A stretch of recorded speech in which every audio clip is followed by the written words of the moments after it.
அமெரிக்காவோட பிரசிடண்டாக இருக்கிற Donald Trump அவர்கள் இஸ்ரேல் ஈரான் போரில் சீஸ்பயரை கொண்டு வந்துட்டு பெருமை பீத்தி கொண்டிருக்கார்.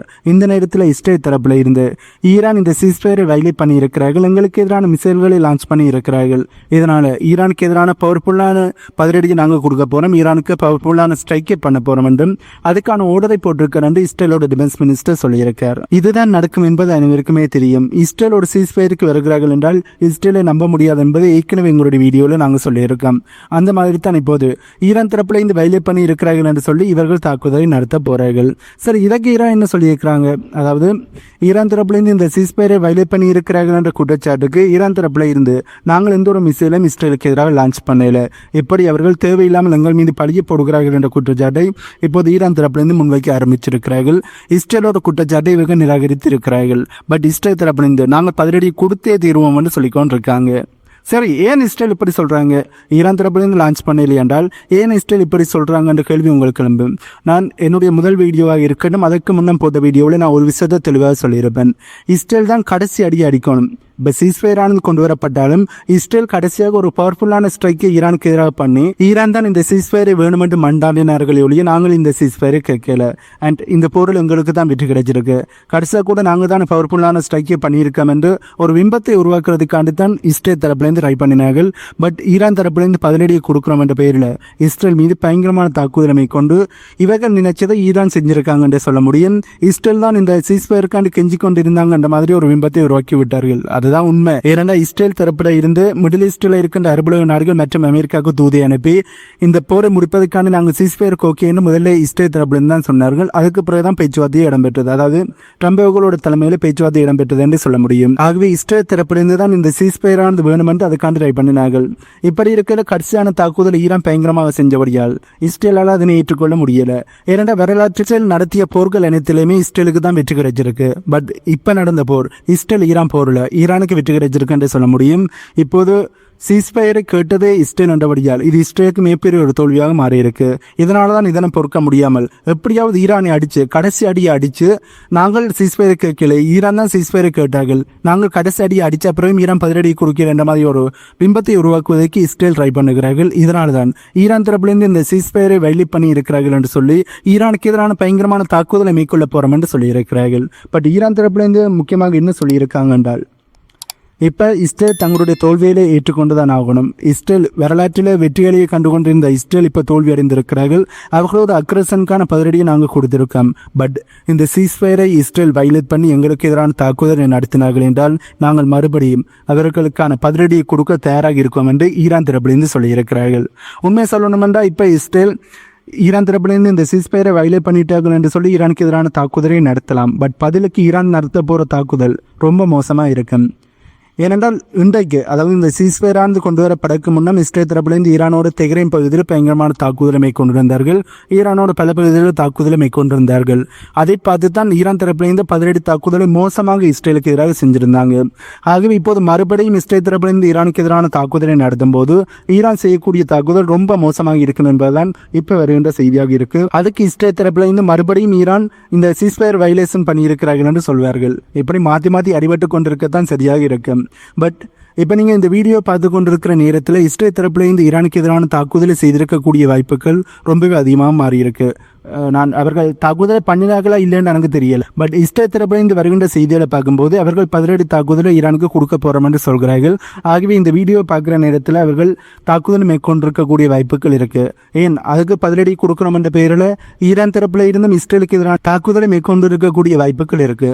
இப்படி இருக்கையில் இஸ்ரேலோட பிரைம் மினிஸ்டராக இருக்கிற நெதன்யாஹுவோட ஆபீஸ் தரப்புல இருந்து ஈரான்ல எங்களுடைய இலக்கு என்னவோ அதனைத்தையும் நாங்கள் அச்சீவ் பண்ணிட்டோம் என்று சொல்லியிருக்கிறார்கள். இந்த போரில் தங்களுக்கு வெற்றி கிடைச்சிருக்குன்னு சொல்லியிருக்கிறார்கள். இதை கேட்டு சிரிக்கிறவ என்ன சொல்றதுன்னு எனக்கு தெரியல. சரி, ஈரான்ல இஸ்ரேலுக்கு என்னென்ன இலக்கு இருக்குன்னு பார்த்தோம் என்றால் முதலாவது அணு ஆயுதங்களை கண்டுபிடிக்காமல் ஈரானை தடுக்கணும், இரண்டாவது ஈரான்ல ஆட்சி மாற்றத்தை கொண்டு வரணும், மூன்றாவது ஈரானோட பாலிஸ்டிக் மிசைல் திரட்டை இவர்கள் நிறுத்தணும், அந்த திரட்டானது இல்லாமல் ஒழிக்கணும். இந்த மூன்று விஷயத்திலிருந்து தான் இவர்களுக்கு வெற்றி கிடைச்சதான்னு பார்த்தோம் என்றால் இல்லையே, ஈரான்ல இனிமே ஆட்சி மாற்றம் வரையில, இனி வரமானது இல்லை. பட் இப்போ வரையும் ஆட்சி மாற்றம் ஈரானில் வரையில. அதே நேரத்தில் இப்போ பாலிஸ்டிக் மிசைல்களோட திரட்டானது இல்லாமல் போயிருக்கான்னு பார்த்தோம் என்றால் இந்த சீஸ்பயரோட கடைசி நிமிஷத்தில் கூட ஈரான் தரப்புலேருந்து, அதாவது இந்த சீஸ்பயரானது ஆரம்பிக்க கடைசி நிமிஷம் கூட ஈரான் தரப்புலேருந்து மாசிவான தாக்குதலை இஸ்ரேலுக்கு எதிராக செஞ்சிருந்தார்கள். ஆகவே இந்த பாலஸ்டிக் மிசைல் திரட்டானது இன்னுமே இருக்கு.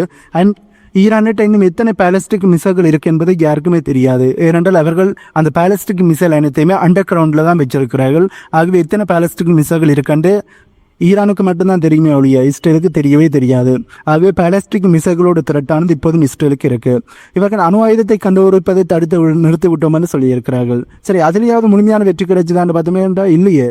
இஸ்ரேலால ஈரான் அணு ஆயுதங்களை கண்டுபிடிப்பதை தடுத்து நிறுத்த முடியல. அண்ட் அமெரிக்கா தரப்பிலிருந்து ஈரானோட நியூக்ளியர் ஃபெசிலிட்டிஸ் மீது தாக்குதலை நடத்துக்கு முன்னமே யுரேனியத்தை அவர்கள் வேறு இடத்துக்கு மாற்றிவிட்டார்கள். அதுக்கான செய்தியும் வெளியே வந்திருந்தது.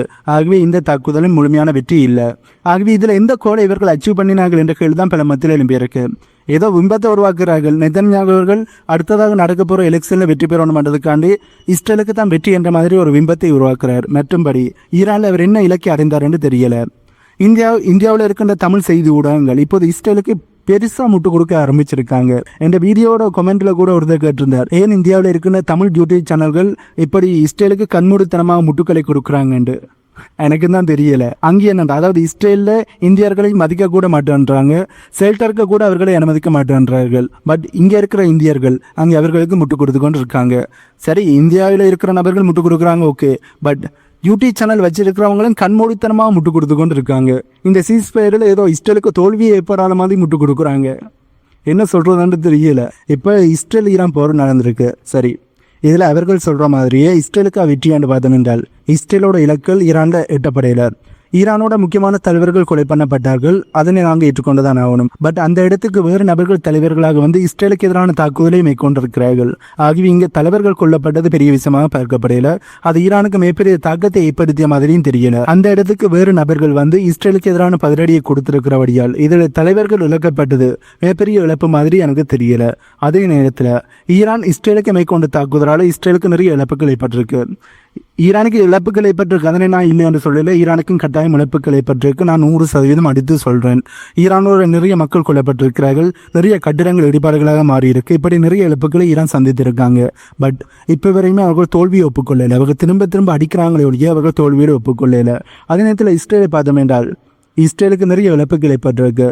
இவ்வளவு நாளுமே இந்த இரண்டு தரப்பையும் ஒப்பிட்டு பார்க்கமே இப்போ ஈரானை எடுத்து பார்த்தோம் என்றால் 40 வருஷமாக ஈரானுக்கு எதிரான பொருளாதார தடைகள் இருக்கு. அது மட்டும் இல்லாமல் ஈரானோட டெக்னாலஜி வளர்ச்சியடைகிறேன்னு சொல்கிறார்கள். இந்த 40 வருஷ பொருளாதார தடைகளை தாண்டித்தான் அவர்கள் தங்களுடைய பாலிஸ்டிக் மிசைலாக இருக்கணும். மிசைல் டெக்னாலஜி கொஞ்சம் வளர்ச்சி பாதையில் கொண்டு போயிருக்கிறார்கள். அதிநவீன மிசைல்களை கண்டுபிடிச்சிருக்காங்க.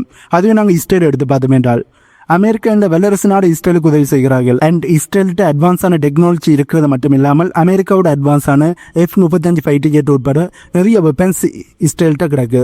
இப்படி டெக்னாலஜி ரீதியாக இஸ்ரேல் எங்கேயோ இருக்கிறார்கள், ஈரான் எங்கேயோ இருக்கிறாங்க. இப்படி இருக்கையில் இரண்டு நாட்டுக்கு இடையில போர் வந்த பிறகு இதில் ஈரான் திருப்பி அடிச்சிருக்க கூடாது. ஈரான் திருப்பி அடித்தாலும் அது ஈரானுக்கு வெற்றி தான். ஈரான் திருப்பி அடித்தது மட்டும் இல்லாமல் தொடர்ந்து அடித்து கொண்டு இருந்தாங்க. இஸ்ரேல் தரப்பிலிருந்து தான் சீஸ்ஃபயர் ஆனது வேணும் என்று அரபு நாடுகளுக்கு சொல்லி அமெரிக்காட்ட சொல்லி இந்த பேச்சுவார்த்தை நடத்தி சீஸ்ஃபயரை கொண்டு வந்திருக்காங்க. ஆகவே இதில் யாருக்கு வெற்றி என்பதை நீங்களே யோசிச்சு பாருங்க.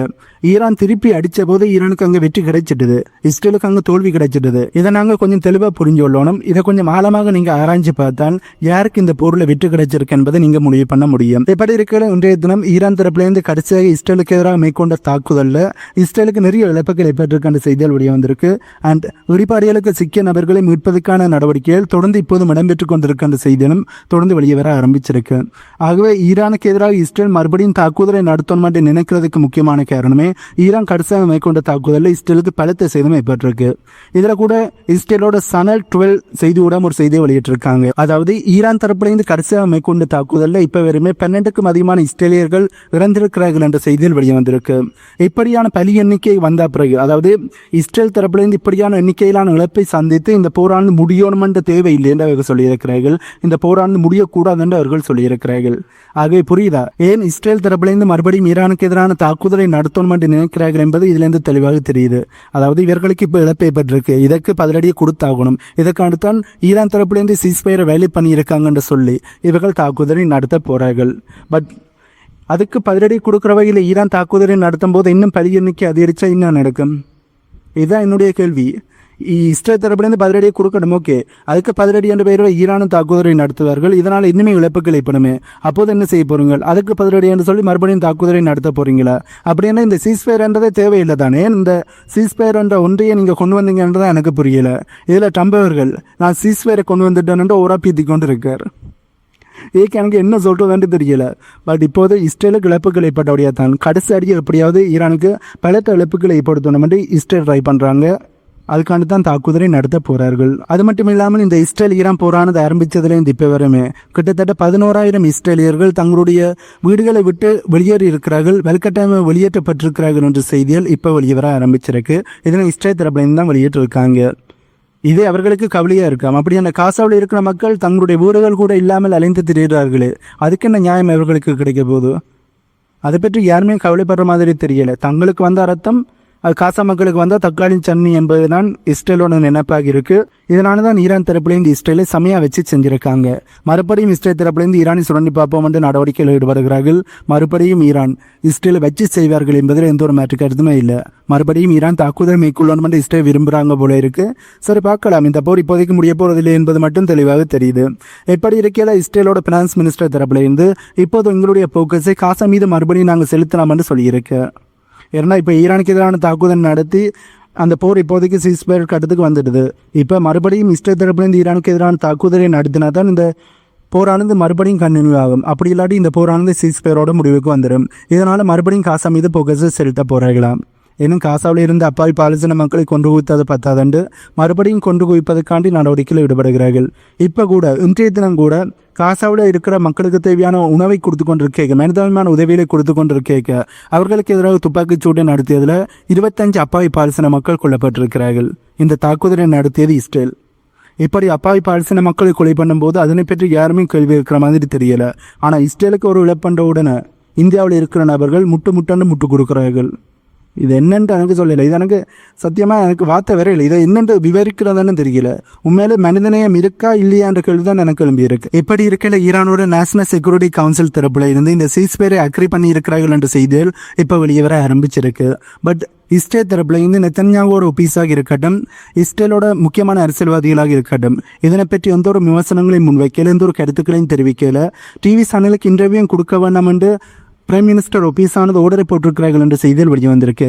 ஆகவே ஈரான் தரப்புலேருந்து இந்த சீஸ்ஃபயரை ஏற்றுக்கொண்டுட்டார்கள். பட் இஸ்ரேல் தரப்புலேருந்து இனிமேல் ஏற்றுக்கொள்ளல. ஆகவே மறுபடியும் இஸ்ரேல் தாக்குதலை நடத்த போகிறாங்களா என்ற கேள்வியிலும் இப்போது எழும்ப ஆரம்பிச்சிருக்கு. அப்படியே நாங்கள் ரைசா பக்கம் போனோம் என்றால் அமெரிக்க தரப்பிலிருந்து ரைசாவோட நோர்மலைசேஷன் உடன்படிக்கையில் ஈடுபடுவதற்கான ப்ரொபோசலை ரைசாவுக்கு முன் வச்சிருக்கிறார்கள். அதனை நாங்கள் ஏற்றுக்கொள்கிறோம் என்று ரைசாவோட ஃபாரின் மினிஸ்டராக இருக்கிற லவ்ரோ அவர்கள் சொல்லியிருக்கார். ஏனென்றால் இந்த இஸ்ரேல் ஈரான் பிரச்சனையில் கூட ரைசா தரப்புல இந்த ரைசாவோட பிரசிடண்டாக இருக்கிற புடின் அவர்கள் தான் நெத்தன்யாஹூவோடையும் பேச்சுவார்த்தையில் ஈடுபட்டிருந்தார். ட்ரம்போடையும் போன்கோல் வழியாக பேசியிருந்தார். ஈரானோட பிரசிடண்டோடையும் போன்கோல் வழியாக பேசியிருந்தார். மிடில் ஈஸ்டில் இருக்கின்ற முக்கியமான நாடுகளோடையும் போன்கோல் வழியாக பேசி மீடியேட்டராக செய்யப்பட்டிருந்தார் என்று சொல்ல முடியும். என்னதான் ட்ரம்ப் அவர்கள் சீஸ்ஃபயரை கொண்டு வந்திருந்தாலும் இந்த போரை முடிப்பதற்கான நடவடிக்கையில் புடினவர்களும் ஈடுபட்டிருக்கார் என்ற செய்தியில் தொடர்ந்து வெளியே வந்திருந்தது. இப்படி இருக்கிறது தான் ரைசாவுக்கும் அமெரிக்காவுக்கும் இடையிலான நார்மலைசேஷன் உடன்படிக்கையில் ஈடுபடுவதற்கான ப்ரொபோசலை அமெரிக்கா முன்வைச்சிருக்காங்க. அதுக்கு ரஷ்யா தரப்புலேருந்து ஓகே சொல்லியிருக்கிறார்கள். அது மட்டும் இல்லாமல் ரஷ்யாவோட பிரசிடண்டாக இருக்கிற புடினவர்கள் தங்களுடைய பவர்ஃபுல்லான ஒரிஜினல் மிசைலை அதிகமாக ப்ரொடியூஸ் பண்ணுவதற்கான ஆர்டரை கொடுத்திருக்கார் என்ற செய்திகள் இப்போது வெளிவர ஆரம்பிச்சிருக்கு. ஏற்கனவே இந்த ஒரிஜினல் மிசைலை போன வருஷம் உக்ரைனுக்கு எதிராக ரஷ்யா பயன்படுத்திய போது மேற்குலக நாடுகளும் நேட்டோ நாடுகளும் இதனை பார்த்து அரண்டு போய் இருந்தார்கள் என்றே சொல்ல முடியும். இந்த ஒரிஜினல் மிசைலை தான் அதிகளவாக உற்பத்தி செய்வதற்கான ஆர்டரை புடினவர்கள் கொடுத்திருக்கார். இந்த ஆர்டரை புடினவர்கள் கொடுத்ததுக்கும் இஸ்ரேல் ஈரான் பிரச்சனைக்கும் சம்பந்தம் இருக்கு. ஏனென்றால் ஈரான் தரப்பிலிருந்து பாலஸ்டிக் மிசைல்களையும் ஹைப்பர்சோனிக் மிசைல்களையும் இஸ்ரேலுக்கு எதிராக லான்ச் பண்ணி இருந்தார்கள். அதனை இஸ்ரேலோட ஏர் டிஃபென்ஸ் சிஸ்டங்களால் சுட்டு வீழ்த்த முடியல. இந்த பாலஸ்டிக் மிசைல்களோடு ஒப்பிடும்போது இந்த ஒரிஜினல் மிசைல் ரொம்பவே சக்தி வாய்ந்த மிசைல் என்று சொல்ல முடியும். ஆகவே புடினவர்களுக்கு ஒரு விஷயம் தெளிவாக தெரிஞ்சிட்டது. மாசிவாக மிசைல்களை லான்ச் பண்ணும்போது அதனை யாராலையும் தடுக்க முடியாது.